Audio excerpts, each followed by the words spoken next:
الحمد لله وكفى والصلاة والسلام على عباده الذين اصطفى خصوصا على أفضلهم وخاتم النبيين محمد الأمين وعلى آله وصحبه أجمعين. أما بعد فأعوذ بالله من الشيطان الرجيم. بسم الله الرحمن الرحيم. رب اشرح لي صدري ويسر لي امري واحلل عقدة من لساني يفقهوا قولي. اللهم ربنا الهمنا رشدنا واعذنا من شرور انفسنا. اللهم ارنا الحق حقا وارزقنا اتباعه وارنا الباطل باطلا وارزقنا اجتنابه. اللهم وفقنا ان نقول بالحق اينما كنا لا نخاف فيك لومة لائم. آمین یا رب العالمین. گزشتہ جمعے میں نے اپنے طویل سفر سے واپسی پر وطن عزیز میں جو بعض مشاہدات ہوئے ان کا ذکر کیا تھا اور ان کے بارے میں اپنے تاثرات اور احساسات آپ کے سامنے رکھے تھے. انہی کے ضمن میں ایک مسئلہ قصاص اور دیت کے مسودہ قانون کے بارے میں جو ایک کنٹروورسی کافی عرصے سے ہمارے ملک میں چل رہی تھی. واپسی پر یہ معلوم ہوا کہ اس دوران میں اس کنٹروورسی میں بہت شدت پیدا ہوئی. ایک خاص نقطہ نظر کے حق میں جلوس نکالے گئے، اس کی طرف سے ایک دوسرے نقطہ نظر کے جانب سے بھی کچھ جلسے ہوئے اور اپنی رائے کا اظہار کیا گیا. اس سے پہلے قانون شہادت کی ایک شق کے بارے میں بھی اسی قسم کی بحث و تمہیس اور مخالفانہ آراء کا ہمارے ملک میں ہمارے معاشرے میں اظہار اور اس پر بھی مظاہروں اور جلوسوں کا سلسلہ چلتا رہا تھا. اس کے ضمن میں بہت سے احباب کے ذہن میں ایک سوال پیدا ہوا ہوگا. بعض لوگوں نے مختلف مواقع پر مجھ سے اس کے بارے میں استفسار بھی کیا، اور وہ یہ تھا کہ ان معاملات پر میں قطعاً خاموش رہا ہوں اور میں نے اپنی کسی رائے کا اظہار نہیں کیا. حالانکہ ایک دوسرے اعتبار سے لوگوں کو یہ توقع تھی کہ شاید اس معاملے میں سب سے زیادہ شد و مت سے میری طرف سے اظہار خیال ہوگا، کیونکہ ان تمام معاملات میں جو بنیادی جو اختلاف نقطہ نظر کا کار فرما ہے وہ مردوں اور عورتوں کے مابین مساوات کا جو ایک نظریہ اس جدید تہذیب کے رگ و پے میں سرایت کیے ہوئے ہے، اور اسی کے حوالے سے وہ ہمارے ہاں بھی ایک بہت فعال طبقہ ایسا ہے، اگرچہ عددی اعتبار سے وہ یقیناً ایک اقلیت ہے لیکن فعال اقلیت ہے. وہ بھی چونکہ اسی کے زیر اثر نظریہ مساوات مرد و زن پر پورا ایمان رکھتی ہے. یہ جو اصل مسئلہ ہے اور یہ جو اصل کنٹروورسی ہے، جو اصل بنیاد ہے، اس کے ضمن میں آج سے تقریباً 2 سال قبل سب سے بڑی جو کنٹروورسی تھی وہ میرے ہی حوالے سے شروع ہوئی تھی، یعنی خواتین کے ستر اور حجاب کا مسئلہ. اگرچہ میں نے وہ مسئلہ اپنے کسی ارادے سے، اپنے کسی فیصلے سے سوچی سمجھی وہ اسکیم کے تحت شروع نہیں کیا تھا، بلکہ ایک نیم دوستانہ اور نیم صحافیانہ ایک گفتگو تھی کہ جس کی رپورٹنگ ہوئی اور اس کے حوالے سے ایک طوفان ہمارے ملک میں اس وقت کھڑا ہو گیا تھا. تاہم جب وہ سوال سامنے آیا تھا تو اس پر میں نے بھرپور انداز میں جو بھی میں سمجھتا ہوں کہ اسلام کا نقطہ نظر ہے اور ہماری دین کی جو تعلیمات ہیں میں نے اس کو پوری قوت کے ساتھ پیش کیا تھا. اور اس عورتوں اور مردوں کے مسئلے میں وہ جو ایک دور تھا اس مسئلے میں کنٹروورسی کا، اس میں نمایاں ترین شخص میں بن گیا تھا، لیکن جب اسی ایک مسئلے کا ظہور ان دو اعتبارات سے مزید ہوا تو اس پر میں خاموش رہا۔ یقیناً یہ ایک سوال ہے کہ جو بہت سے لوگوں کے ذہنوں میں پیدا ہوا ہوگا، اور بعض لوگوں نے جیسا کہ میں نے عرض کیا مجھ سے اس کے بارے میں باضابطہ استفسار بھی کیا، تو میں اس پر جو اصل سبب ہے پہلے وہ بیان کر دینا چاہتا ہوں۔ اصل سبب یہ ہے کہ میری تشخیص یہ ہے کہ ہمارے اس معاشرے میں، جس کے مختلف اجزاء ترکیبی ہیں جن کا ایک اجمالی ذکر میں بعد میں کروں گا ابھی اپنی اس گفتگو میں انشاءاللہ، بحیثیت مجموعی اس معاشرے میں مسلمان جینے اور مسلمان مرنے کا ایک داعیہ اور ارادہ جو ہے وہ مضمحل ہے۔ اصل شے یہ ہے کہ کسی شخص میں یا کسی قوم میں یہ ارادہ پیدا ہو جائے کہ اسے مسلمان جینا ہے، مسلمان مرنا ہے۔ جب یہ کیفیت پیدا ہو جائے گی تو اب خود اس کی طرف سے یہ بات ایک بالکل معروضی انداز میں پوچھی جائے گی، تلاش کی جائے گی کہ اسلام کیا کہتا ہے۔ میں مسلمان رہنا چاہتا ہوں، مسلمان جینا چاہتا ہوں، مسلمان مرنا چاہتا ہوں، تو مجھے معلوم ہونا چاہیے کہ اسلام کیا ہے، اللہ کا حکم کیا ہے، رسول کا حکم کیا ہے۔ ہمارے ائمہ نے جنہوں نے اپنی پوری زندگیاں کھپا دی اسلام کو سمجھنے میں، انہوں نے ان کے بارے میں کیا رائے ظاہر کی ہے۔ اس وقت میرا ایک رویہ ہوگا اتباع کا، میرے اندر جذبہ ہوگا اطاعت کا۔ میں سوال کروں گا تو اس لیے کہ میرے اپنے اندر ایک جذبہ پیدا ہو چکا ہے کہ مجھے معلوم ہو کہ اللہ کا حکم کیا ہے تاکہ میں اس پر چلوں،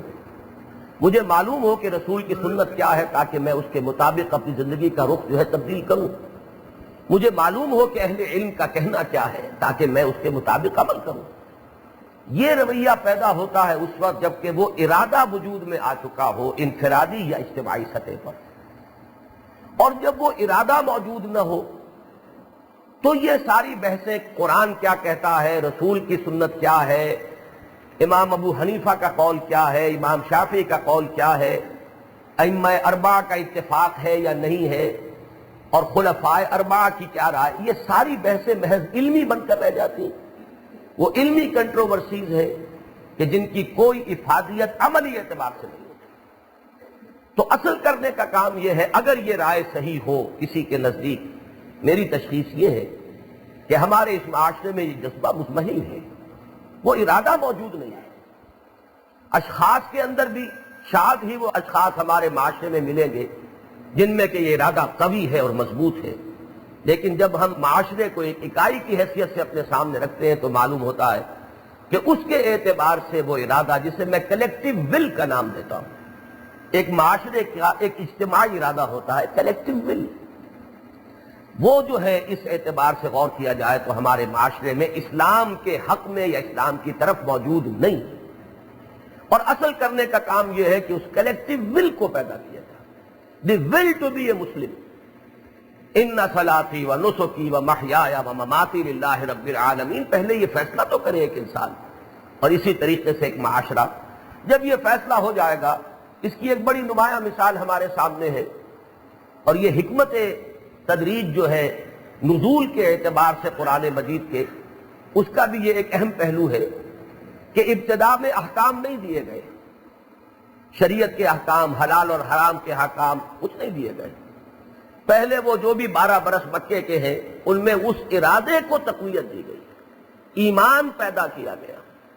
یقین پیدا کیا گیا، اس ایمان اور یقین کے نتیجے میں وہ ارادہ ابھر کر سامنے آیا۔ چنانچہ ہم یہ دیکھتے ہیں کہ مدنی صورتوں میں سب سے پہلی صورت، بڑی صورت سورہ بقرہ ہے، اس میں کئی جگہ بہت سے احکام کا ذکر ملتا ہے۔ یسألونک، اے نبی یہ آپ سے پوچھ رہے ہیں، یسألونک عن الخمر والمیسر، یہ تو آپ سے پوچھتے ہیں شراب کے بارے میں۔ یسألونک ماذا ينفقون، یہ پوچھتے ہیں آپ سے کہ کیا خرچ کریں، کتنا خرچ کریں۔ تو معلوم یہ ہوا کہ جب وہ کلیکٹیو ول پیدا ہو گئی تو خود بخود اب سوال پیدا ہوئے کہ ہمیں بتایا جائے کہ ہم کیا کریں، اس بارے میں بھی حکم کیا ہے ہم پر واضح کر دیا جائے، اس معاملے میں شریعت خداوندی کا تقاضا کیا ہے ہمیں بتا دیا جائے۔ تو وہ کلیکٹیو ول پیدا ہو گئی تھی، اس کے بعد وہ احکام دیے گئے۔ تو تو جیسے جیسے وہ احکام جو نازل ہوئے معاشرہ گویا کہ پہلے سے تیار تھا کہ اس کو قبول کرے اور وہ احکام جو ہے رائج ہوتے چلے گئے. ہم کوئی کنٹروورسی جو ہے کسی مسئلے پر وہاں نہیں دیکھتے کہ پیدا ہو گئی، بلکہ کوئی عقلی دلیل بھی سوائے ایک سود کے حکم کے بارے میں کہ عقلی دلیل بھی کوئی طلب کی گئی اور عقلی اعتراض ایک وارد کیا گیا کہ وہ یہ کہتے ہیں کہ آخر انما البیع مثل الربا، بیع میں بھی تو کچھ منفعت ہو جاتی ہے، کچھ فائدہ ہو جاتا ہے. 100 روپے کی چیز خرید کر 110 میں بیچ دی، 10 بچ گئے. تو اگر 100 روپے کسی کو قرض دے کر 110 لے لیے تو آخر اس میں اور اس میں فرق کیا ہے؟ اس کے سوا ہمیں کہیں اور یہ نظر نہیں آتا کہ کوئی عقلی کنٹروورسیز جو ہے وہ اٹھی ہو، کوئی عقلی اشکالات پیش کیے گئے ہو اور بحث و تمہیز کے دروازے کھل گئے ہو، اور دانشوروں کے اور علماء کے جس طریقے سے اس وقت جو ہے بڑی ہی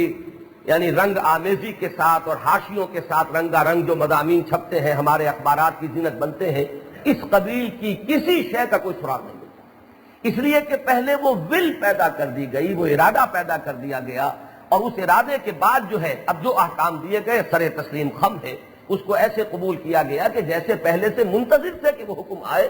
اور وہ اس کو فوراً تسلیم کریں اور اس پر عمل شروع کریں. ہمارے معاشرے میں بدقسمتی سے وہ ول جو ہے کلیکٹیو لیول پر کم سے کم وہ موجود نہیں ہے تو بہت مزمحل ہے. اس کی وجہ کیا ہے اس کو بھی سمجھ لیجئے.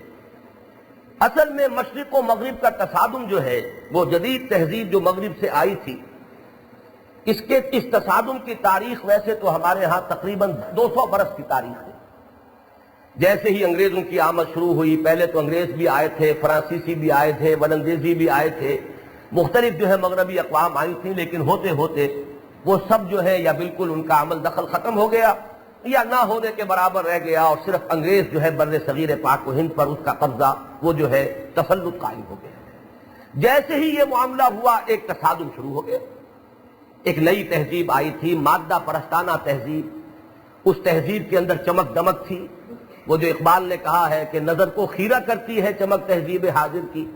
یہ صناعی مگر جھوٹے نگوں کی ریزہ کاری ہے. لیکن یہ تو کوئی ایک شخص ہی دیکھ سکتا تھا کہ یہ جھوٹے نگ ہیں. عام طور پر جو ہے ہمارے ہاں ایک خاص طبقے نے اس تہذیب کو لبیک کہا. اس کی وجہ کیا ہے؟ ایک تو یہ کہ یہ ایک حکمران قوم کی تہذیب تھی. ہم ایک محکوم قوم سے تعلق رکھنے والے افراد تھے. محکوم قوم میں حکمران قوم سے مروبیت ہوتی ہے، لہذا ایک مروب ذہن کے ساتھ ہم نے اس تہذیب کو اور اس کے اصول کو، اس کے مبادی کو، اس کے مظاہر کو، اس کے فکر کو، اس کے فلسفے کو قبول کرنا شروع کیا. پھر یہ ہے کہ ہر کسی غیر ملکی تسلط میں یہ ایک مشترک فینومینن آپ کو ملے گا کہ ایک طبقہ محکوم قوم کا ایسا پیدا ہو جاتا ہے کہ جو اس حاکم قوم کے قریب ہوتا ہے، اس سے مفادات حاصل کرتا ہے، اس کی وفاداریاں کرتا ہے، اس سے خطابات حاصل کرتا ہے، اس لیے کہ اسی میں دنیاوی ترقی کا اس وقت جو ہے وہ راز مضمر ہو جاتا ہے. جو دور رہیں گے، پیچھے رہیں گے، قریب نہیں آئیں گے، وہ پیچھے رہ جائیں گے، معاشی دور میں بھی پیچھے رہ جائیں گے، ان کا سوشل سٹیٹس بھی کم رہ جائے گا. لیکن جو حاکم قوم کے قریب آئیں گے، وفاداریاں کریں گے، ان کے رنگ میں اپنے آپ کو رنگ لیں گے، تو معیشت کے دروازے ان کے لیے کشادہ ہوتے چلے جائیں گے. لہذا ہمارے ہاں بھی ایک طبقہ ایسا پیدا ہوا جس نے کہ اپنے آپ کو بالکل انگریز کی تہذیب میں رنگ لیا، اور وہ ایک ہمارے بہت بڑے لیڈر کے کہنے کے مطابق ان کا طرز عمل یہ ہو گیا کہ سوائے ایک چمڑی کی رنگت کے ہمیں اور ہر اعتبار سے انگریز بن جانا ہے. یہ گویا کہ ایک آبجیکٹو تھا جو دیا گیا تھا. یہ سر سید احمد خان کا قول ہے جو میں آپ کو سنا رہا ہوں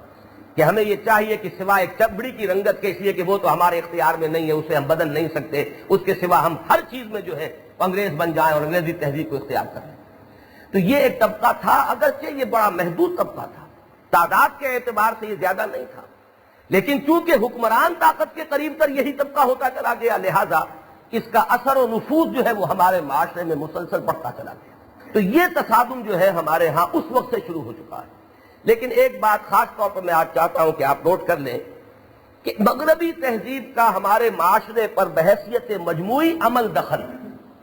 انگریز کی براہ راست غلامی کے دور میں اتنا نہیں ہوا جتنا کہ اس کے بعد ہوا ہے.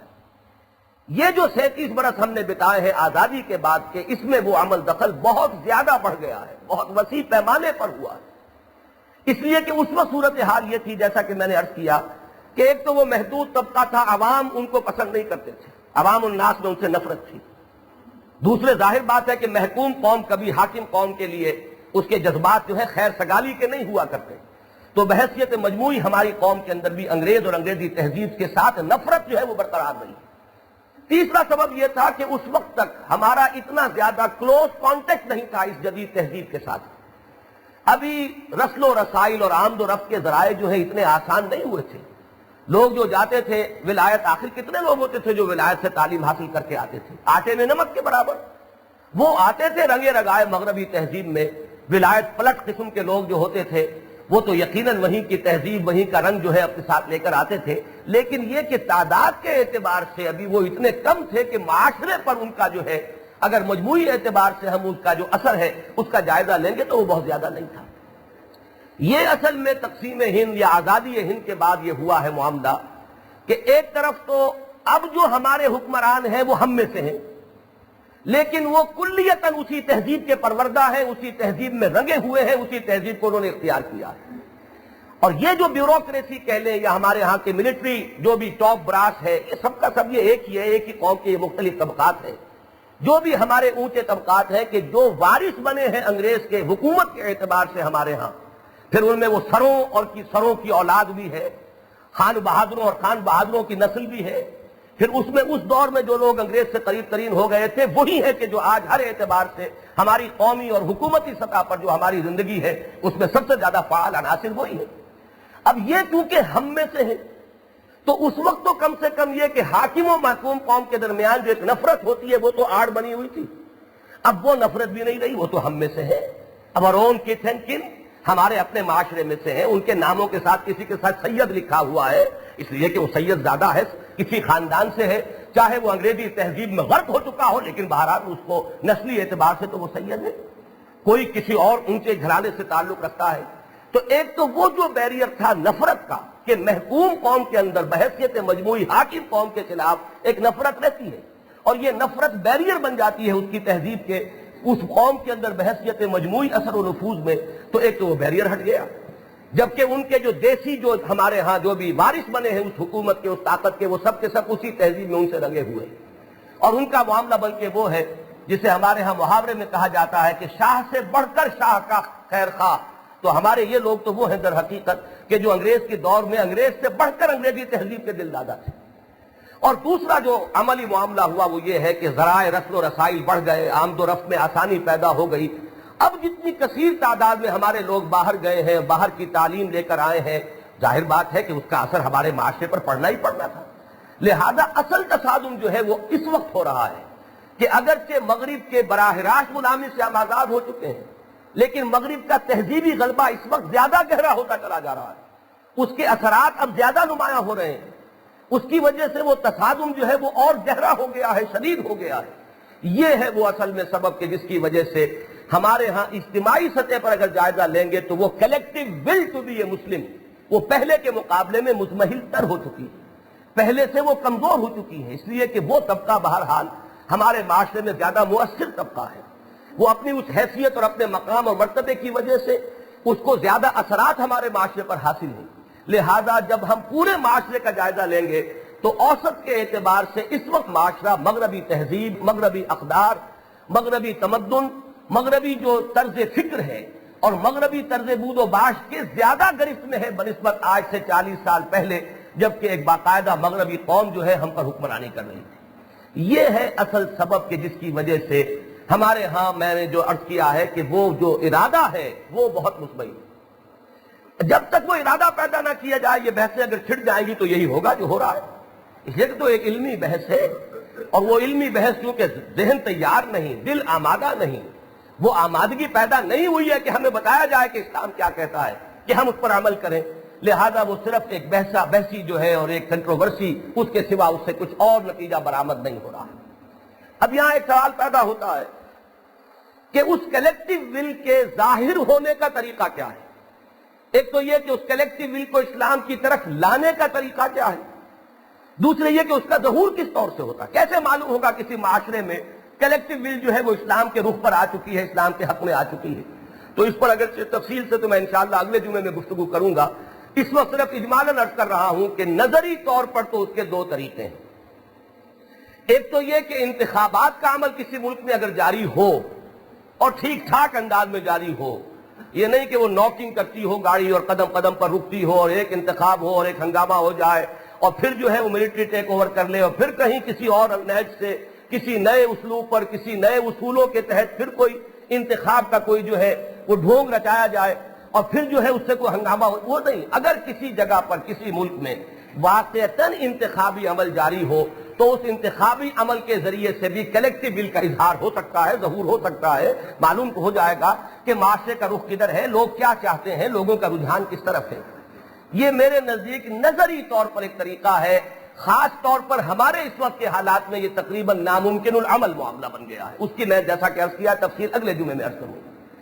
اب اس کے بعد دوسرا طریقہ ایک رہ جاتا ہے جسے آج کل انقلاب کا نام دیا جا رہا ہے۔ مجھے معلوم ہوا میری عدم موجودگی میں یہاں کوئی بڑی کانفرنس ہوئی ہے ایک بڑے ہوٹل میں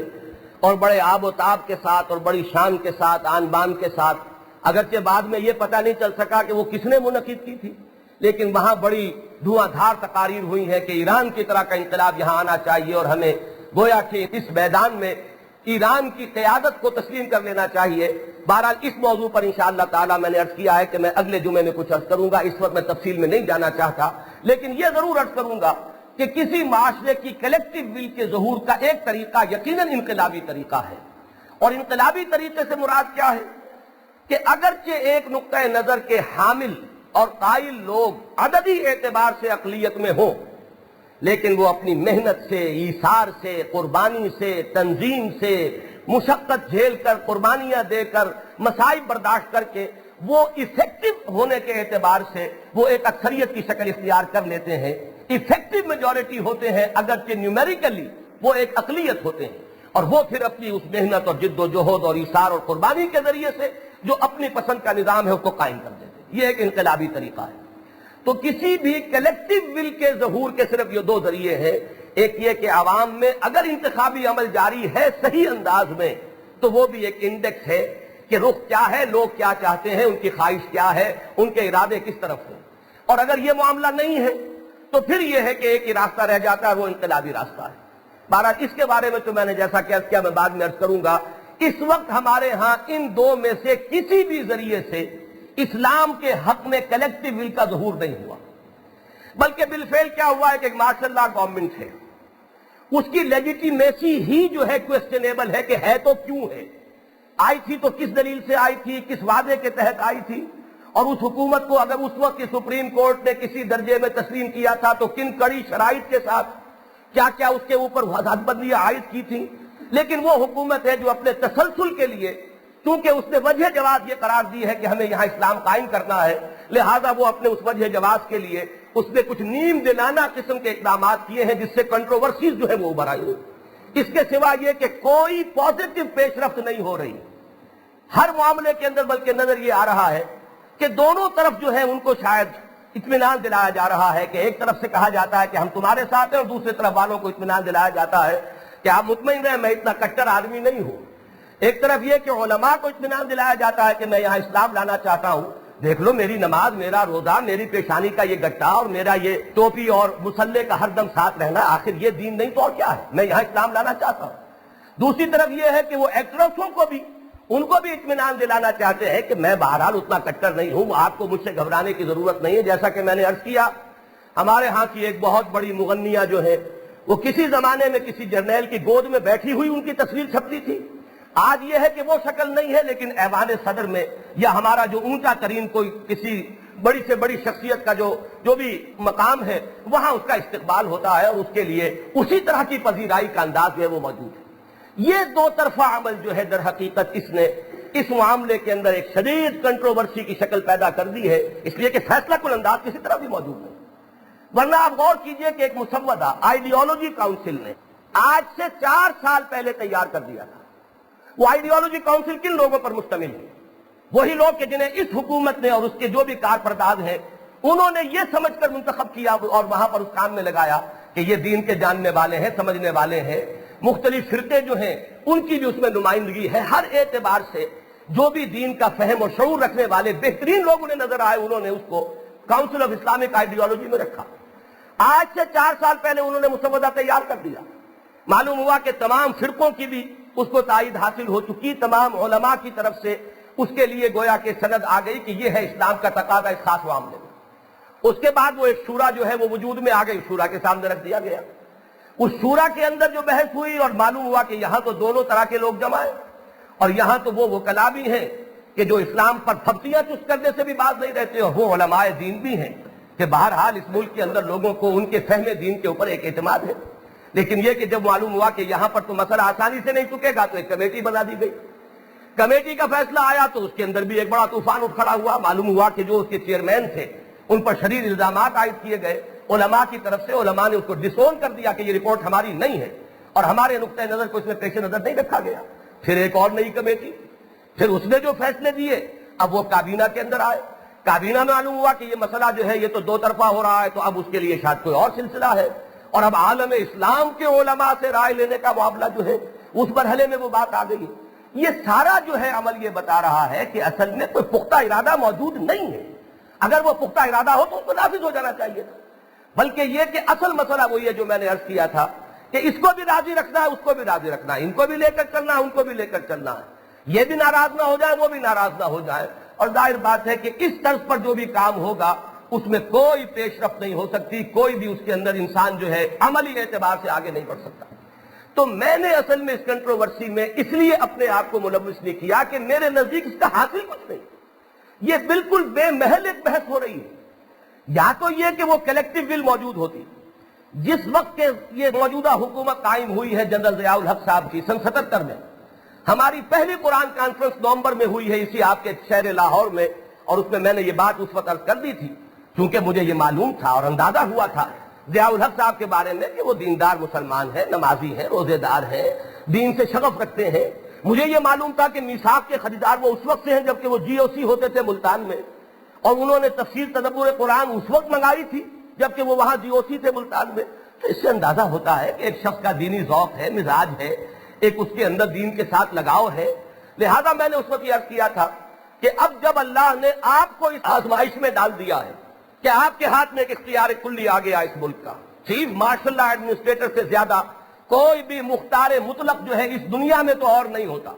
اس دنیا میں آپ کسی اور کے بارے میں تصور نہیں کر سکتے کہ اس کے ہاتھ میں زیادہ اختیارات ہیں۔ امریکہ کا صدر اتنا با اختیار نہیں ہے، وہ تو کوانٹٹی وائز کہہ سکتے ہیں کہ ملک بڑا ہے، اس کے وسائل زیادہ بڑے، اس اعتبار سے وہ ایک بڑی شخصیت ہو، لیکن یہ کہ اس کے اوپر حدود ہے، قیود ہے، پابندیاں ہیں، اسے کانگریس سے بات نکلوانی ہے، اس کو فلاں لابی جو ہے اس سے بھی بات مطمئن کروانی ہے، اسے پھر اگلا الیکشن لڑنا ہے، پھر عوام کے سامنے آنا ہے، پھر اسے ووٹوں کی بھیک مانگنی ہے۔ ظاہر بات ہے کہ ان تمام چیزوں سے چیف مارشل لا ایڈمنسٹریٹر بالکل مسئول، مامون، مطمئن، اسے اس کی کوئی فکر نہیں۔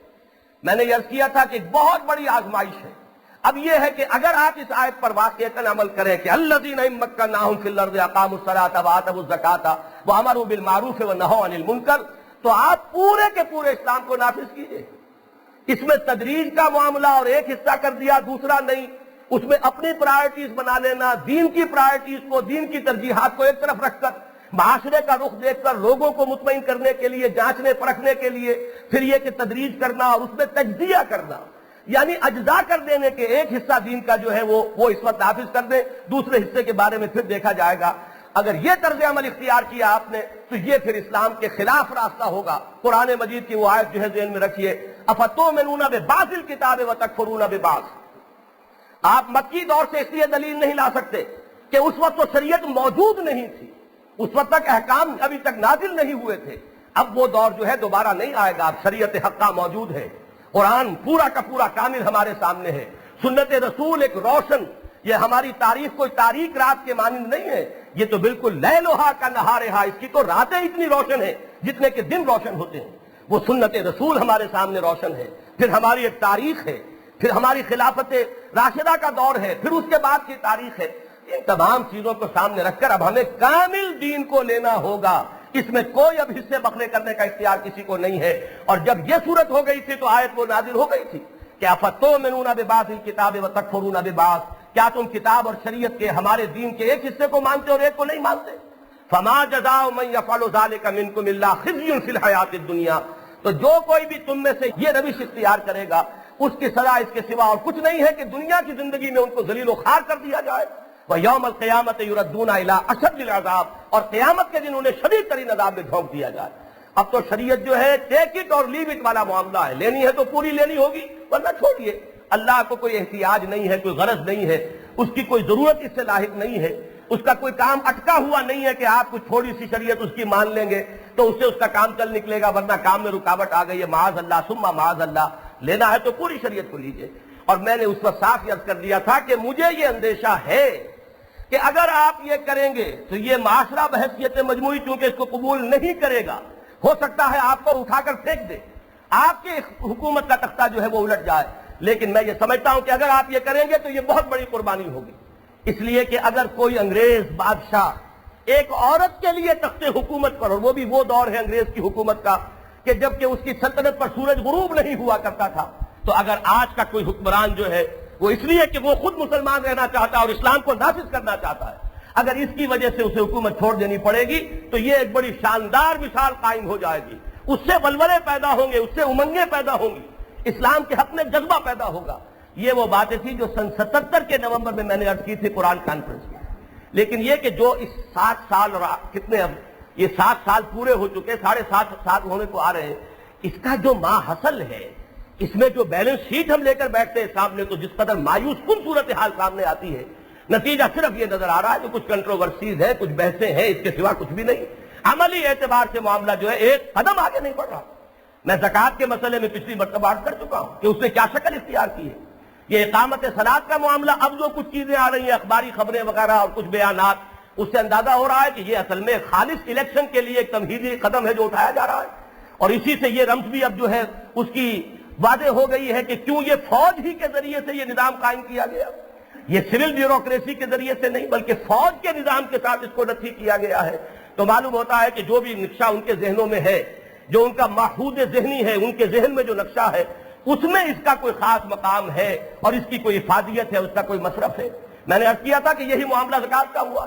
کہ وہ ایک سیاسی بیس اپنا بنانا جو ہے، ظاہر یہ ہوا ہے کہ یہ اس کے پیش نظر تھا، اس کے سوا کچھ نہیں۔ تو یہ چیزیں اصل میں وہ ہیں کہ جس کی وجہ سے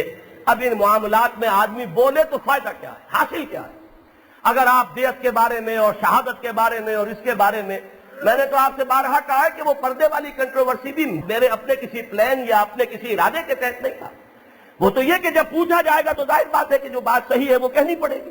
وہ بات مجھ سے پوچھی گئی اور میں نے کہی، اور ویسے بھی وہ ایک نیم دوستانہ سی ملاقات تھی، جو بعد میں اگرچہ معلوم ہو گیا تھا مجھے کہ یہ صرف دوستانہ نہیں ہے، اس میں صحافیانہ انداز بھی موجود ہے،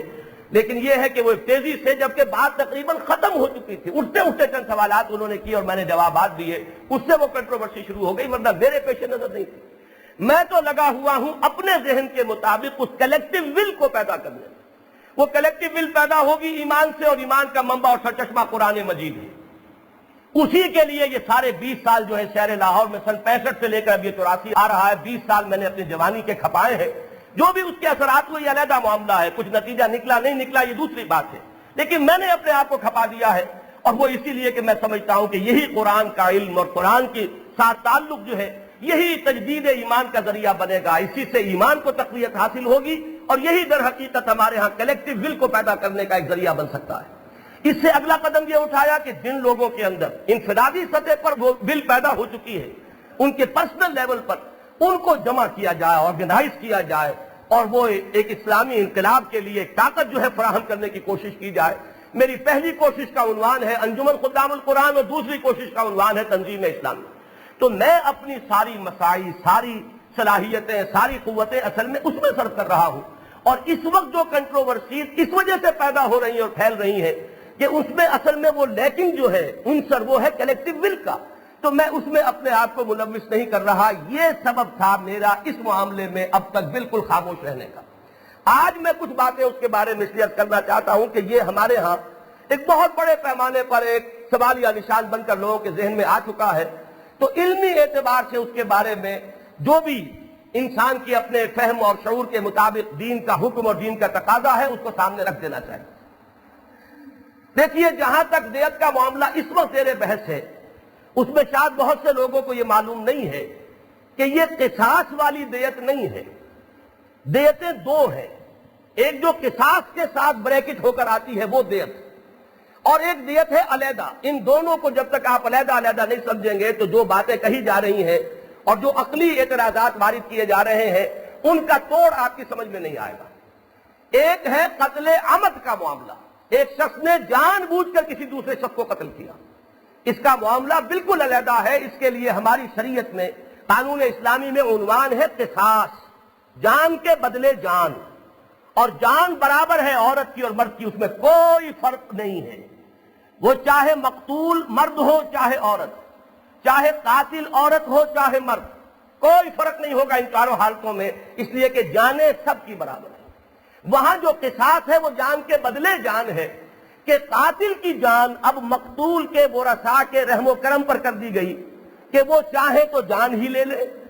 اور چاہے تو کوئی اس کا معاوضہ لے کر جان بخشی کر دے. اس لیے اب اگر دیت ہوگی کہ مقتول کے ورثاء, مقتول مرد ہو یا عورت, مقتول یا مقتولہ کے ورثاء, حکومت کا کام اس میں صرف یہ ہے کہ اس نے قاتل کو پکڑا, اس لیے کہ مقتول کے وارثوں کے لیے شاید ممکن نہ ہو, اس کے لیے حکومت کی مشینری کی ضرورت ہے, پولیس ہے, عدالت ہے. اس کو پکڑا, پکڑ کر اس پر جو عدل کا تقاضا تھا پورا کیا, مقدمہ قائم ہوا, شہادتیں ہوئیں, صفائی ہوئی, جرح ہوئی, تو اس کے اوپر یہ سارا کام حکومت کے ذمہ ہے. آگے جب فیصلہ ہو گیا کہ یہ قاتل ہے, ثابت ہو گیا کہ یہ شخص یہ قاتل ہے فلاں مرد یا فلاں عورت کا, تو اب حکومت کا اختیار ختم. اب یہ صدر مملکت کا اختیار بھی نہیں ہے, اگر ہے تو غلط ہے جو اس وقت جاری ہے ہمارے ہاں. کسی کا اختیار نہیں ہے, نہ صدر مملکت کا نہ کسی حکومت کا.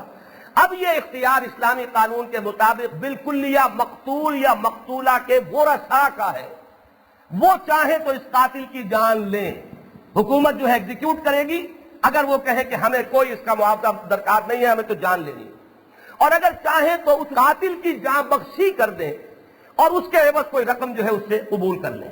یہ دیت جو قصاص کا قائم مقام بنتی ہے اس کا تعین نہیں ہے, بلکہ یہ جانبین کی رضامندی سے ہوگا. اس میں اصل میں جان کی قیمت تو جان ہوئی ہے, یہ جان لیجئے, جان کی قیمت وہ رقم نہیں ہے. مقتول یا مقتولہ کی جان کی قیمت وہ رقم نہیں ہے, جان کی قیمت تو جان ہے جو قاتل کی جان ہے. البتہ آپ یہ کہہ سکتے ہیں اگر کہنا چاہیں کہ قاتل نے اپنی جان بچائی ہے اپنی جان کا کوئی صدقہ دے کر. اس نے اگر 10 لاکھ روپیہ دینا منظور کیا ہے, اس نے, اس کے عزیزوں نے, رشتہ داروں نے, بھائی بندوں نے, کنبے نے, قبیلے نے, تو وہ گویا کہ اب آنکیں گے کہ ہمارا جو شخص ہے یہ قاتل, ہم اس کی جان کتنے روپے کے عوض بچانے کے لیے تیار ہیں. تو یہ اگر بدلہ ہوگا بھی تو قاتل کی جان کا بدلہ ہوگا, یہ مقتول کی جان کا بدلہ نہیں ہے. مقتول کی جان کے بدلے میں تو خواہ وہ مرد ہو خواہ عورت, اصل میں قاتل کی جان جو ہے وہ اس کا بدلہ ہے. اب یہاں دیت جو ہے یہ ان کے باہمی رضامندی پر ہے, وہ چاہیں تو دیت قبول کریں چاہیں تو نہ کریں, اور اس میں یہ بھی ہو سکتا ہے کہ ہمیں تو اتنا روپیہ اگر دو گے تب ہم مانیں گے ورنہ نہیں. تو یہ ہے قتل عمد کا معاملہ. اس میں وہ مسئلہ نہیں آتا نصف کا یا پوری کا یا اس کا یا اس کا, کچھ مسئلہ ہی نہیں. اور یہیں پر اگر جان کا معاملہ, جو جان کی قیمت کا مسئلہ کسی درجے میں زیر بحث آتا ہے تو یہاں آتا. دوسرا مسئلہ ہے قتل خطا کا, جس میں کہ قاتل کا کوئی ارادہ تھا ہی نہیں. آپ گاڑی پر جا رہے ہیں اور ایک بچہ آتا ہے دوڑتا ہوا اور آپ کی گاڑی کے نیچے آ گیا, آپ کا کوئی ارادہ نہیں تھا, آپ کی کوئی دشمنی نہیں تھی. یا یہ ہے کہ آپ کی دیوار کے نیچے کوئی شخص بیٹھا ہوا ہے, وہ دیوار گر گئی, اب وہ شخص جو ہے وہ اس کے نیچے ہلاک ہو گیا, آپ کا کوئی ارادہ نہیں تھا. یا آپ نے گولی چلائی تھی کسی شکار کے اوپر, وہ گولی جا لگی کسی انسان کو, آپ کا قتل کو ارادہ جو ہے اس شخص کو مارنے کا نہیں تھا. یہ ہے قتل خطا. قتل خطا کے معاملے میں اب جان کے بدلے جان نہیں ہے, اس لیے کہ یہاں پر تو معاملہ جو ہے جان لینا اس قاتل کے پیش نظر تھا ہی نہیں. یہاں در حقیقت مقتول یا مقتولہ اس کے لیے جو دیت معین کی جائے گی وہ اس بنیاد پر ہے کہ اس خاندان کا نقصان کتنا ہوا. اس کا تو کوئی جرم اس اعتبار سے تو نہیں ہے کہ اس کا قتل کا ارادہ ہی نہیں تھا, وہ اس اعتبار سے ملزم نہیں ہے, اس اعتبار سے مجرم نہیں ہے. وہ تو قتل جو ہے خطا سے ہوا ہے, لیکن بہرحال خطا سے ہوا, لیکن جو اس خاندان کا جو نقصان ہو گیا ہے اس کی کوئی تلافی تو کرنی چاہیے. یہ تلافی حکومت بھی کر سکتی ہے, یہ بھی غور کیجئے. لیکن اسلام نے یہ تلافی ڈالی اس پر, کیوں ڈالی؟ اس کے اندر بھی حکمت ہے کہ اس سے احتیاط کا عنصر پیدا ہوگا. اگر یہ حکومت کے ذمہ ڈال دیا جائے تو لوگوں میں احتیاط پیدا نہیں ہوگی. گاڑی آپ ریس چلائیں گے اور اس کے نیچے جو آ جائے گا اس کی دیت جو ہے حکومت دیتی پھرے گی. لیکن اگر آپ کو یہ معلوم ہو ڈرائیور کو کہ یہ میرے سر آنے والی بات ہوگی تو اب وہ محتاط ہوگا. اور یہ احتیاط جو ہے معاشرے کے اندر وہ اسی شکل میں پیدا ہو سکتی ہے کہ اس قتل خطا کا بھی کچھ نہ کچھ جو ہے تاوان جس شخص کے ہاتھوں وہ قتل ہو گیا ہے، چاہے اس کا ارادہ نہیں تھا، اس کے اوپر ڈالا جائے. لیکن اس میں جان کی قیمت نہیں ہے، بلکہ در حقیقت یہ اس کمپنسیشن ہے اس نقصان کی کہ جو اس فرد کے مر جانے کی وجہ سے جو نقصان ہوا ہے اس کے خاندان کو. اس میں اسلام کے نزدیک مرد اور عورت میں فرق ہے، اس لیے کہ اسلام نے جو اپنا نظام بنایا ہے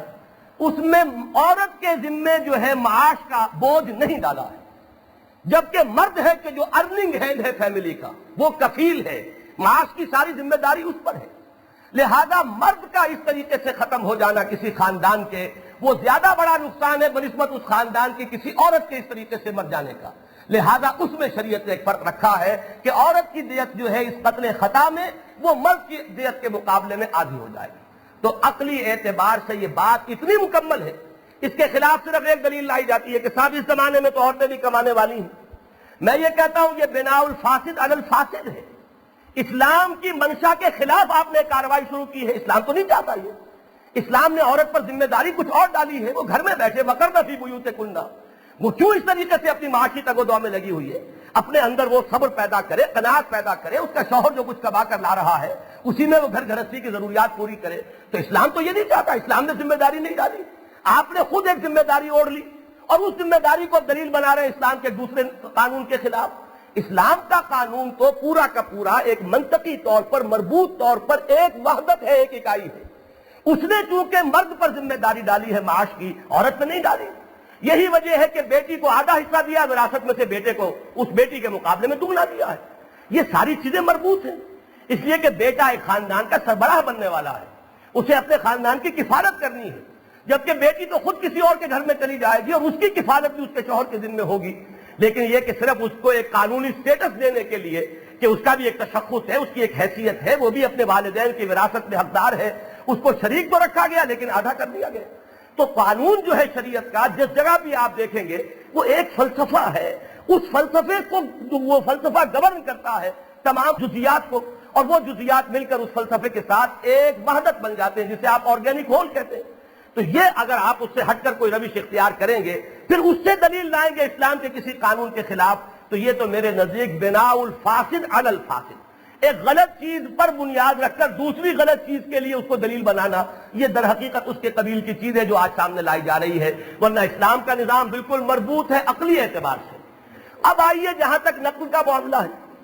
یہ معاملہ چونکہ میں نے اپنے سفر پر روانہ ہونے سے پہلے رجم کے موضوع پر بھی کچھ تقاریر کی تھی، اور ان میں ایک صاحب کی رائے کو کہ جو ایک بہت بڑے ہمارے ہاں ابھی بقید حیات ہیں اور علماء میں ان کا شمار ہے، صاحب تفسیر ہیں، ان کا معاملہ اور پھر ان کے ایک نوجوان شاگرد کا کہ جو ان سے بھی آگے بڑھ کر دو ہاتھ نکل گئے ہیں، بڑے میاں تو بڑے میاں اور چھوٹے میاں سبحان اللہ والا معاملہ جو سامنے آ رہا. تو میں نے عرض کیا تھا کہ شریعت کے معاملے میں یہ جان لیجئے، آج جو میں نے بات عرض کی ہے اس کے ساتھ جوڑ کر اس کو سمجھ لیجئے کہ جہاں کہیں بھی وہ آمادگی پیدا ہو جائے گی کہ مجھے مسلمان جینا ہے، مسلمان مرنا ہے، تو اب اس کے لیے دلائل کیا ہیں؟ سب سے پہلی دلیل یقیناً قرآن مجید ہے، لیکن وہ تنہا دلیل نہیں ہے دین میں. جو کوئی یہ سمجھتا ہے اس کا راستہ ہم سے علیحدہ ہے. ہم ہیں اہل سنت کہ جنہوں نے سنت کو دوسری دلیل مانا ہے کہ قرآن دلیل اول ہے اور دلیل ثانی سنت رسول ہے صلی اللہ علیہ وسلم، اور یہ اس کے تابع نہیں ہے انڈیپینڈنٹ آف قرآن. ورنہ تو پھر وہ اسی کے تابع تو اس کے تابع تو اولو الامر بھی ہے، اس کے تابع تو والدین کی اطاعت بھی ہے، اس کے تابع ہو کر تو ساری اطاعتوں کا نظام بن جائے گا. در حقیقت سنت رسول صلی اللہ علیہ وسلم قرآن کے تابع ہو کر دلیل نہیں ہے، قرآن کے ساتھ ایک برابر کی دلیل ہے. وہ دو پلرز ہیں کہ جن پر شریعت کی عمارت تعمیر ہوتی ہے، ایک پلر ہے اللہ کی کتاب اور دوسرا پلر ہے سنت رسول صلی اللہ علیہ وسلم. پھر یہ کہ اگر سنت رسول میں فرض کیجئے کوئی چیز جو ہے کسی معاملے کے اندر ہمیں ابہام ہے، کہیں کوئی دو چیزیں جو ہے بظاہر ایک دوسرے سے ٹکرا رہی ہیں، بظاہر میں کہہ رہا ہوں اس لیے کہ یہ چیزیں وہ ہے کہ محدثین نے پوری اپنی زندگیاں کھپا کر چھان پھٹک کی ہے، اور فقہاء نے پھر اس کے اندر عقلی اعتبار سے استدلال کے ذریعے سے مطابقت پیدا کی ہے کہ ایک حدیث ہے کہ جو عام بات بیان کر رہی ہے، ایک دوسری حدیث نے اسی کے اندر ایک خاص بات بیان کی ہے،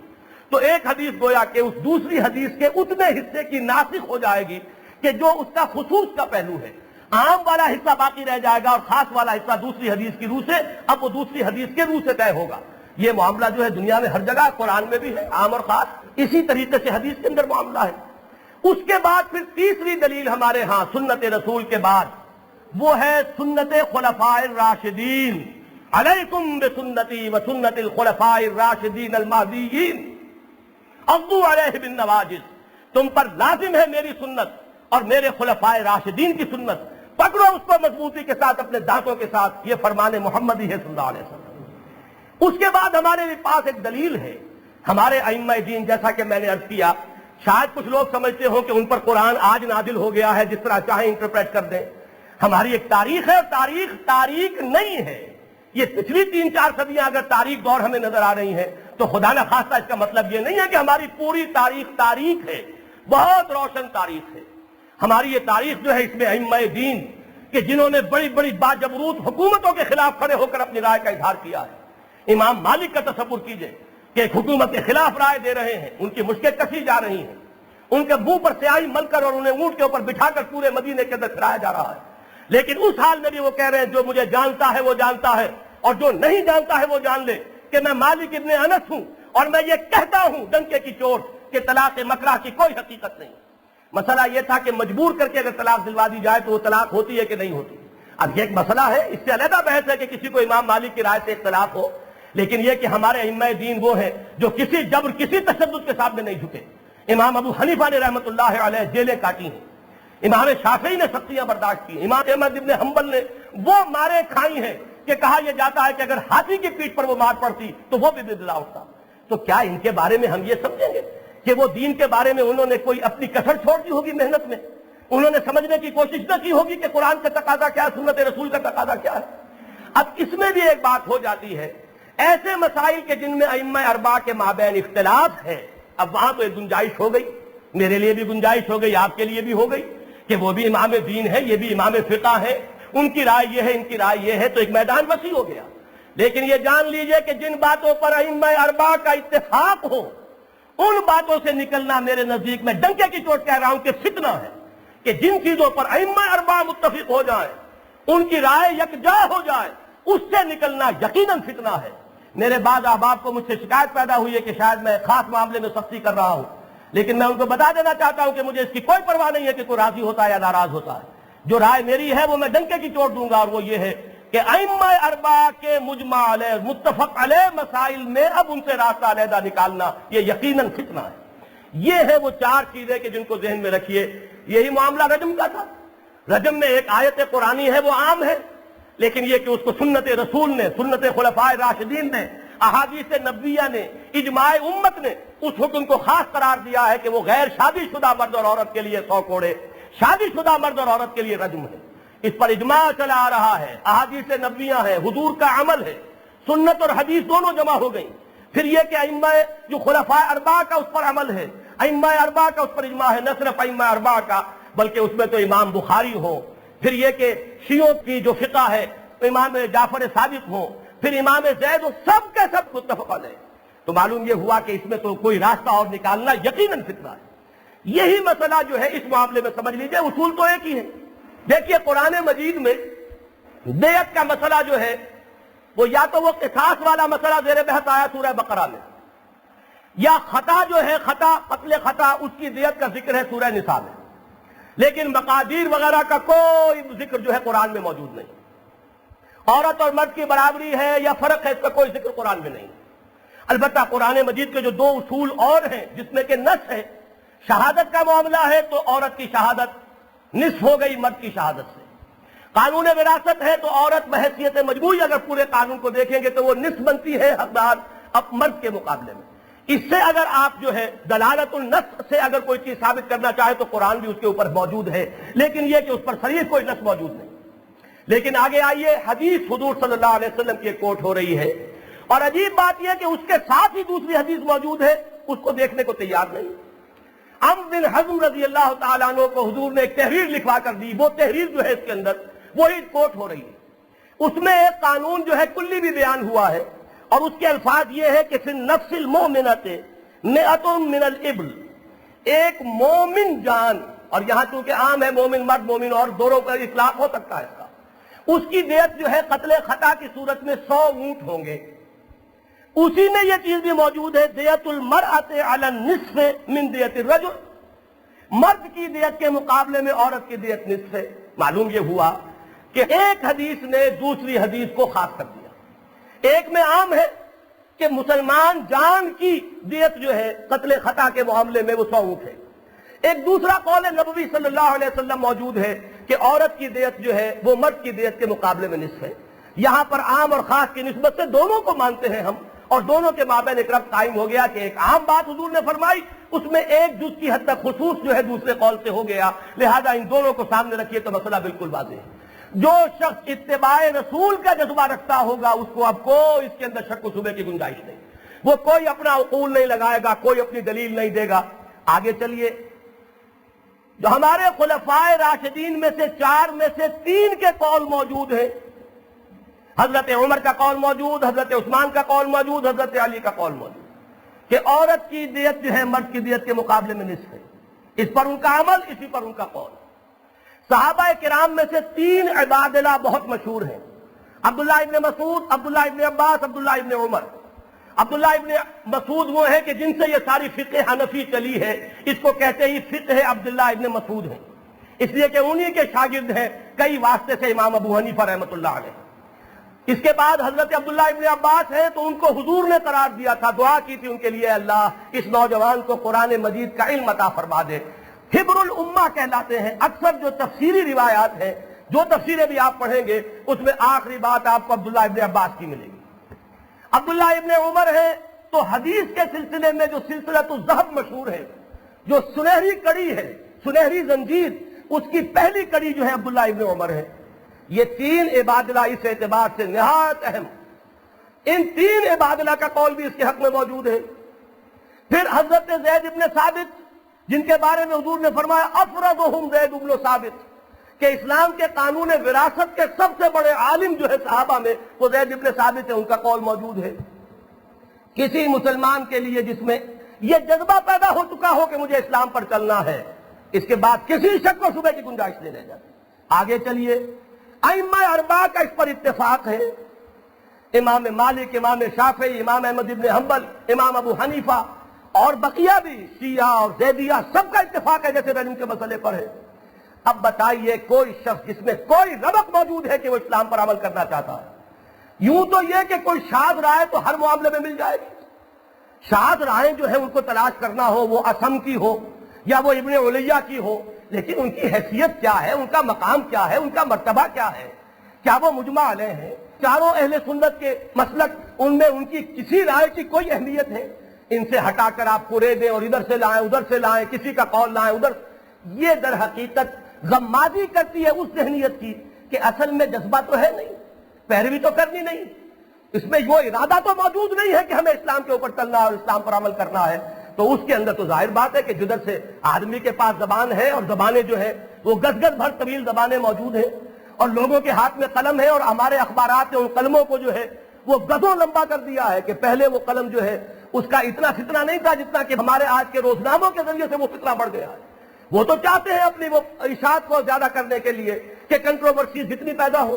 سیاست کا میدان تو بند پڑا ہے، وہ ساری گرما گرمی اور وہ جو بھی نمک مرچ اس کے حوالے سے مل سکتا تھا، اخبارات کی زینت بنتا تھا، وہ موجود نہیں۔ تو جہاں سے بھی کوئی نہ کوئی بحث و تمہیز کا دروازہ کھل جائے، وہ ان کے لیے ایک جو ہے ان کی جو بھی کلائنٹیج ہے، ان کے جو پڑھنے والے ہیں، ان کی دلچسپی کا ایک سامان ہے۔ اس کے سوا انہیں کوئی مثبت یا منفی، میں تو یہ عرض کروں گا کہ نہ مثبت نہ منفی ان کا کوئی تعلق نہیں ہے۔ ہوگا تو شاید آج کے دور میں وہ منفی تعلق تو ہو، باقی یہ کہ مثبت تعلق کا تو ہمیں کہیں ثبوت نہیں مل رہا۔ یہ ہے وہ سارا کا سارا معاملہ کہ اگر تو کسی کو بات سمجھنی ہو، اس پر عمل کرنا ہو، تو اس میں قطعاً کسی شک و شبہ کی گنجائش نہیں۔ میں پھر عرض کروں گا کہ اصل میں بات ذہن میں یہ رکھیے، 2 چیزیں ہیں، وہ ول ہے یا نہیں، انفرادی اور اجتماعی سطح پر فیصلہ کن بات تو یہ ہے، اور دوسرے یہ کہ جب یہ پیدا ہو جائے ول انفرادی یا اجتماعی سطح پر، تو پھر یہ ترتیب ہے، اللہ کی کتاب ہے، اس کے رسول کی سنت ہے، اور اس سنت کے اندر صحابہ کرام کے بھی اقوال آ جائیں گے، اس لیے کہ انہیں بھی ہم احادیث کہتے ہیں۔ وہ احادیث ہیں کہ جو مرفوع نہیں ہے، موقوف ہے، لیکن احادیث کے درجے میں شمار ہوتی ہیں، وہ سنت کا ایک جز ہے۔ اس کے بعد یہ کہ خاص طور پر خلفائے 4 جن کے اوپر کے اہل سنت کا اجماع ہے اور ان کے لیے حضور کا فرمان جو ہے دلیل ہے، ان کا عمل ہمارے لیے حجت ہے۔ پھر اس کے بعد جس مسئلے پر ائمہ اربعہ کا اجماع ہو جائے، میں یہ سمجھتا ہوں کہ کوئی شخص جس کے اندر کوئی رمق موجود ہو کہ وہ دین پر عمل کرنا چاہتا ہے، وہ اس سے آگے اس سے باہر کوئی راستہ تلاش نہیں کرے گا، اور اگر کرے گا تو اسی میں آ جائے گا وَمَن يَبْتَغِ غَيْرَ الْإِسْلَامِ دِينًا، جو شخص اسلام کے سوا کسی اور دین کا متلاشی ہے، کسی اور قانون اور کسی اور ضابطے کا متلاشی ہے، وہ تو اس سے باہر جھانکے گا اور دلیلیں عقلی اور نقلی گھڑے گا۔ جہاں تک عقلی کا تعلق ہے، میں یہ کہتا ہوں کہ ان لوگوں کی عقلیں اندھی ہو چکی ہیں، ورنہ عقل بھی اسی کے حق میں ہے۔ جس طریقے سے کہ رجم کے منکرین بھی عقلی اعتبار سے بالکل اندھے اور کور چشم ہیں، کہ وہ گویا کہ عقلی اعتبار سے یہ فیصلہ کر رہے ہیں کہ شادی شدہ زانی اور غیر شادی شدہ زانی برابر کے مجرم ہیں۔ ذرا ان کے عقل کے اوپر ماتم کیجئے، ایک پیٹ بھرا انسان چوری کرے اور بھوکا انسان چوری کرے، کیا یہ برابر ہو جائیں گے؟ ایک چوری ہے کہ جو ہیرے جواہرات کی جا رہی ہے، اور ایک چوری ہے جو روٹی کی گئی ہے، یا راہ چلتے ہوئے کسی باغ کے پھل توڑ کر اپنا جو ہے پیٹ جو ہے وہ بھرا گیا ہے، کیا یہ چوریاں برابر ہو جائیں گی؟ نہ شریعت نے ان کو برابر رکھا ہے۔ حضرت عمر نے قحط کے عالم میں بالکل ہی وہ جو قطع ید کی حد ہے وہ ساقط کر دی تھی، اس لیے کہ شبہ موجود تھا کہ چوری چاہے انسان کسی اور شکل میں کر رہا ہے، لیکن ہو سکتا ہے ظن غالب ہے کہ بھوک اس کا اصل سبب بن گیا ہو۔ تو کہاں ایک پیٹ بھرے انسان کا چوری کرنا، اور کہاں ایک بھوکے انسان کا چوری کرنا، کہاں ایک شادی شدہ انسان کا زنا کرنا، اور کہاں غیر شادی شدہ انسان کا زنا کرنا۔ میں سمجھتا ہوں ان لوگوں کی عقل پر ماتم کرنا چاہیے کہ جو ان دونوں کو برابر کرنا چاہتے ہیں۔ اور پھر یہ کہ ریشنلسٹ ہونے کے مدعی ہیں، وہ بڑے عقلیت پسند اور عقلیت پرست ہونے کے دعویدار ہیں۔ یہی معاملہ یہاں ہے کہ خلط مبحث کر دیا گیا ہے۔ یہ قتل خطا کی جو دیت ہے یہ جان کی قیمت ہے ہی نہیں۔ جان کی قیمت کا مسئلہ قتل عمد میں آتا ہے، اور وہاں بھی کیا ہے؟ جان کی قیمت جان ہے، پیسہ نہیں ہے۔ وہ تو قاتل کی جان جو ہے مقتول کے ورثاء کے حوالے کر دی گئی ہے، ان کے رحم و کرم پر ہے، ان کے اختیار پر ہے، چاہے تو جان لے اور چاہے تو کوئی معاوضہ اس کی جگہ پر قبول کر لیں۔ تو گویا کہ اگر کہا جا سکتا ہے تو صرف یہ کہ قاتل اپنی جان کی قیمت دے کر اپنی جان بچاتا ہے، یہ تو کہہ سکتے ہیں۔ مقتول کی جان کا کوئی سوال وہاں نہیں ہے، اس لیے کہ مقتول کی جان کے بدلے تو قاتل کی جان حاضر ہے۔